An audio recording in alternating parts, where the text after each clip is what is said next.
Shalom and welcome to Da'ati. As usual, I appreciate everyone's questions and comments and interaction. What makes Da'ati a very special organization is the fact that you do participate and you're asking questions, receiving answers, sometimes debating, but that's all for the purpose of expanding our spiritual knowledge. Tonight's question comes from Laura Westgarth. Laura Westgarth asked the question a couple of weeks ago, Rabbi, by necessity, is there one God? So the question is actually pretty good. Is there one God? Because as a Jew, and many of you as Christians and otherwise, the one God model is what really predominates in the West. Judeo-Christian, Judaism, Islam, Christianity is essentially the triad that focuses on monotheism, the belief in a single God. So the question is, and I think it's a really good question, is why does the one God model work better than the poly-God model? Many gods, and there's been many cultures through history, the Greeks, the Romans, etc., that believed in having a whole number of gods. And many of you have taken probably in your basic high school Greek mythology. We talk about Poseidon, we talk about Zeus, we talk about Aphrodite. We mention these other cultures that had many gods as part of their concept.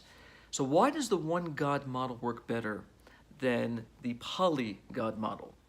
So from my mind as a rabbi, I believe there are two major scientific discoveries that probably confirm more than anything else that oneness is a much better model than the idea of many. So why do I say this? Because even though spiritual truth is spiritual truth no matter what, there's a Torah principle that says the sciences will eventually catch up and reveal the truth of Torah, the truth of the Bible, the truth of God's Word. If that's the case, then when Moses says in the book of Devarim, Deuteronomy, "Hear, O Israel, the Lord is God, the Lord is one," there must be some scientific correlate, some type of scientific principle that maybe in the modern age can show that that oneness is a better truth than the belief in many. So in my mind, I believe there are two principles that stand out that tell me that the mono perspective, a single God, one God, is the better way to go. And here's what I mean by that. In 1808, there was a discovery that was reintroduced in a way to general society. It started a millennium before, maybe more, in ancient Greece. And really, it was put on hold. At that time, a different belief system prevailed, and it wasn't until 1808 again that it was resurrected, and the idea of atomic theory began. Now, most of us know, because today in the modern age, it's a very common word, atoms, right? Atoms are basically submolecular particles that we say underlie everything. But without knowing any science at all, what makes atomic theory marvelous for us is it confirms a basic spiritual idea.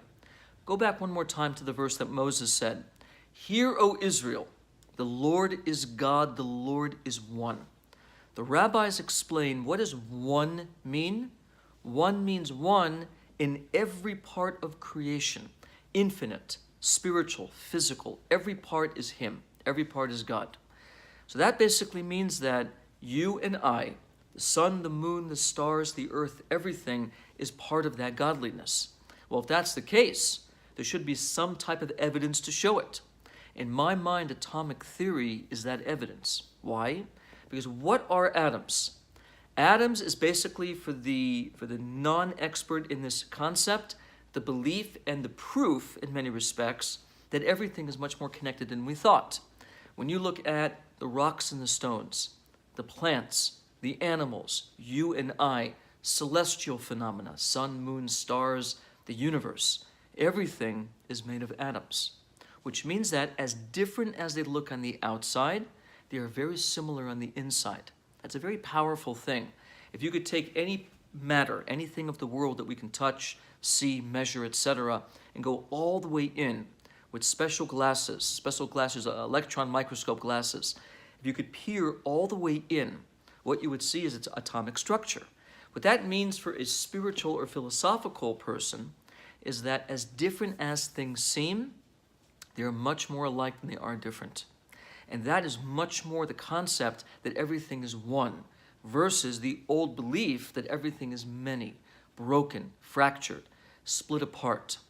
So that's one theory that in my mind is a working theory to show that the spiritual idea of everything is one, of God is one, is in fact true. But there's another. The second idea comes from Isaac Newton, one of the greatest scientists of all time, a very famous Christian scientist. He was both a priest as well as the father of modern physics. And of course, we know that Isaac Newton literally revolutionized our understanding of the world until eventually others came after him. Isaac Newton had a concept, it was really a question. When we see a rainbow, when you see a spectrum of color, are these actual things that are true? Meaning that when you look at the spectrum of red, orange, yellow, etc., is red really different than orange, different than yellow? Are they really broken apart? Does light work like that? Or is it hiding a deeper truth? And here was the basic experiment. If you take a single light and you pass the light through a prism, through a spectrum, the passing of light through the spectrum yields the rainbow, right? That's why we see rainbows in nature. Rain falls, the sunlight is refracted through the water, and you get the keshet. You get the rainbow like in the days of Noach. So looking at the rainbow, your eye tells you that you're seeing 7 different distinct colors. And in a way that's true. Except what Isaac Newton did is he completed the experiment. He put the light through the spectrum and yielded the rainbow.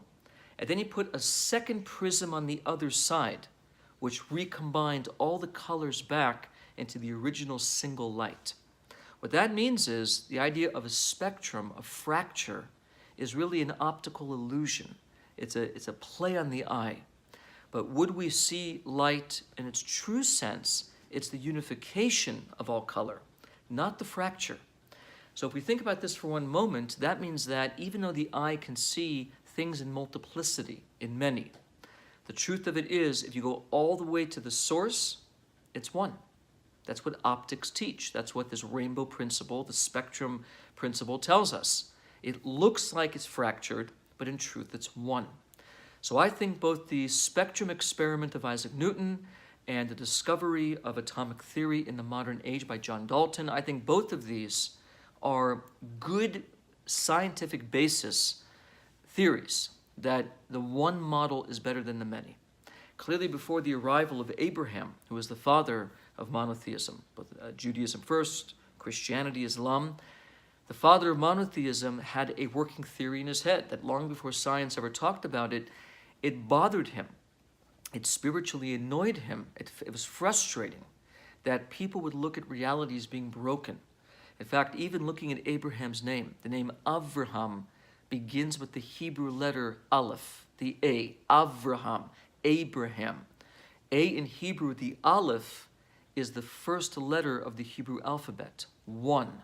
God is one. What does Abraham's name represent? This search for oneness, the search for intrinsic unity. So I think that when somebody asks me the question, which Laura asked very brilliantly, why would the monotheistic model, the one God model, be a better version of reality than the polytheistic many God model of ancient cultures? I think it's because the one God model brings it back to the ultimate truth, that though things seem broken and disassociated, if we go all the way to the source, to the makor, they're one. A complete unity, a complete singularity. The purpose of a Jew is ultimately to discover that singularity. The purpose of the non-Jew is to represent through their chosen religion and the 7 Noahide laws that singularity. If God is truly one, that means that that oneness permeates each and everything. It permeates you, it permeates me, it permeates the home you live in, it permeates the thoughts in your head, it permeates the meal in front of you. It's all one.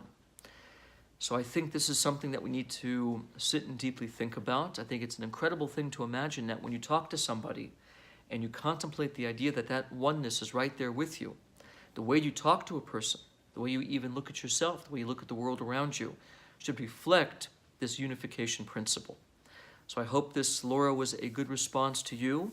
And God willing, we will continue next week into the next question about dualism, which is sort of a good follow-up question to this one. May you be blessed. Have a wonderful rest of your week. And I look forward again to seeing you next week.